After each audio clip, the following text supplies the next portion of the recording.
What's going on YouTube? It's your boy ATM back again with another video. And in today's video I wanted to discuss with you gentlemen the importance of making, I don't know if I made this video, but this is something I wanted to talk about, the importance of making the rest of this year worth it. Now for a lot of us, depending on what our goals are,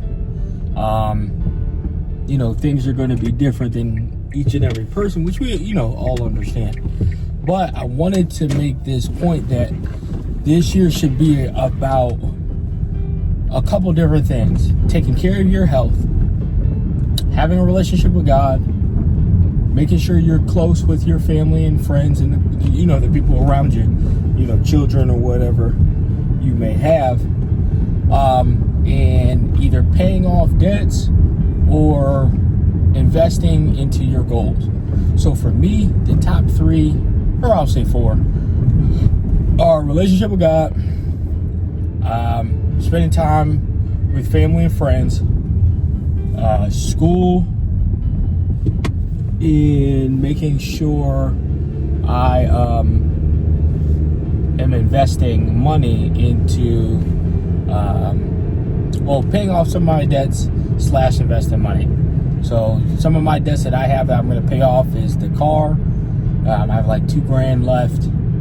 It's going to be downsizing in car insurance and potentially paying off my iPhone 16, the thing I usually use to record videos on. I'm debating on paying that off versus just putting everything into, you know, credit cards or a Perkins loan that I have. So I'm working on that, trying to figure out, you know, what I want to do with that. But how for some of you it can work is using like an Excel spreadsheet or using ChatGPT, you know, going through different YouTube videos, and kind of getting an idea of writing down all your bills that are obviously reoccurring, that monthly expenses, like, you know, car insurance, rent or mortgage, if you have HOA fees for, like, if you have a mortgage or whatever that may be, and then having debt that is not reoccurring. It's not truly reoccurring, but you want to pay it off, like a hospital bill or student loans. I mean, student loans are reoccurring, but people can defer them for a time being or stuff like that. Or medical bills, or, you know, things that even though they may be technically reoccurring each month, they're not necessary for you. Like, you can miss a payment and it's not that big of a deal, right?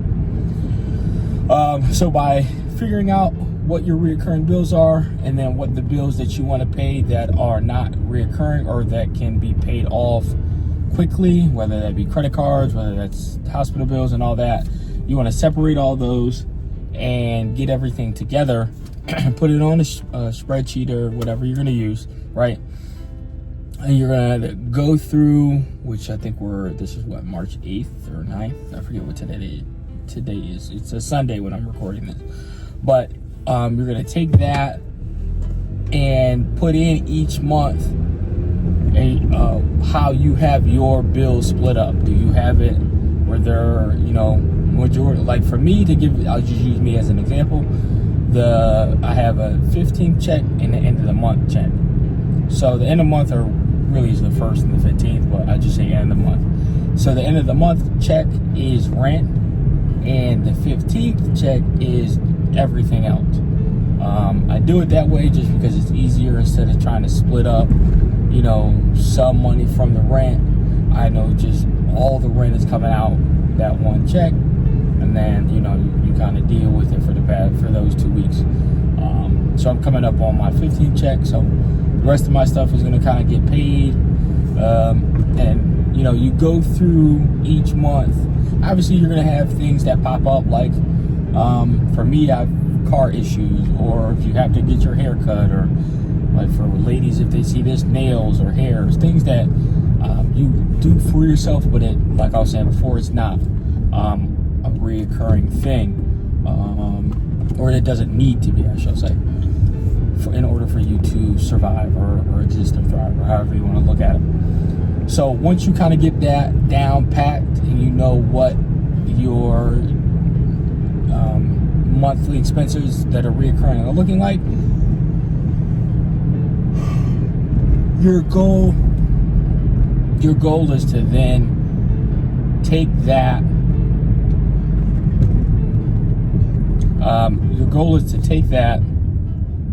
and then put in your debts that you want to pay off, whether that's, like I was saying, a phone bill or car or credit cards or whatever it may be, things that you can kind of work on. And you can do different methods, right? You can look this up.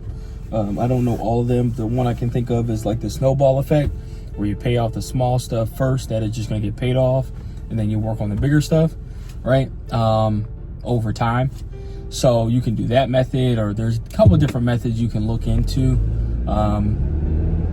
Obviously, I'm not a financial advisor, so I'm not giving you financial advice. If you want to do all that type of stuff, I definitely recommend going to someone that is well qualified to give you help. So I don't necessarily have that. I'm just going off of my own opinion and experience, and I've kind of done things before.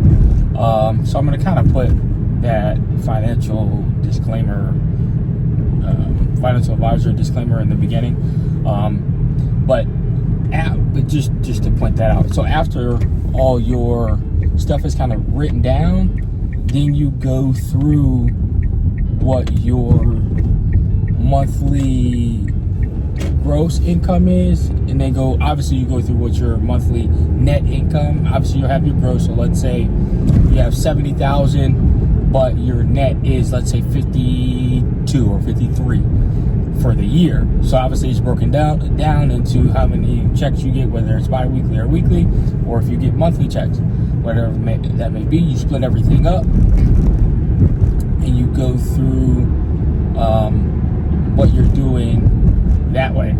So the reason you do that, and it makes it simpler, because then you can kind of write down everything you have, or print it out, or however you're going to do it, keep it on your phone, so you see what your debts are, you see what you've knocked out, and you take what you've knocked out, take all the money that you have left over and say, all right, now that I've taken everything, I've have everything extra, what do I want, or what can I start to pay off the rest of this year? Or for the people who don't have debt, and you get to see this video, what is your goals that you want to invest in, whether that's crypto, your Roth IRAs, your 401ks, do you have any ETF or mutual funds that you are looking to invest more money into, or do you have rental properties that you kind of want to fix up, or put money to the side to fix and flip a property, or however you want to do it, right? So once you've kind of done all that has been, I'll say, ironed out, then it's just basically getting to work. So you're going to enter all that, your money, your information, and all that, and just put the pedal to the metal and keep it moving. And you know what you're working on, you know what you want to pay down or what you want to work towards. And things are going to obviously change to a certain degree, because if you have things that may alter your plan, like car problems or death or medical bills, or things along that line, that's stuff like that's going to happen. It's not avoidable. You can do the best that you can, but car accident or someone sideswiping you or having medical problems can come at any time. So you work towards the things you can control, and don't really worry about the things you can't do much, and continue to strive to be better. Continue to work to pay your debts off, because the goal is not only to be debt free, but be financially free, right? To have freedom to really put your money where you want to put it. Obviously, besides credit cards and stuff like that you're always going to use especially within America, we always use credit cards, even though it's bad for us. For most people, I shall say. Some people are smart enough to know what to do with it. But whatever you want to do, just stay focused, I would say, and making sure that you are putting the work in. And at the end of the day, once you kind of have a plan, it makes your life easier, and you're not just running around in circles, not getting anywhere with your life or your financial plan. So that's kind of what I'm doing for this year with financial stuff. But you know, the same with health, goes the same way. Get a plan out wherever you want to be, and kind of look up exercises or look up hiking trails or sports or swimming or whatever it may be. Same thing that goes with family and friends, but making sure you take that time to spend time with people. But that's it, ATM fam. ATM fam, signing out.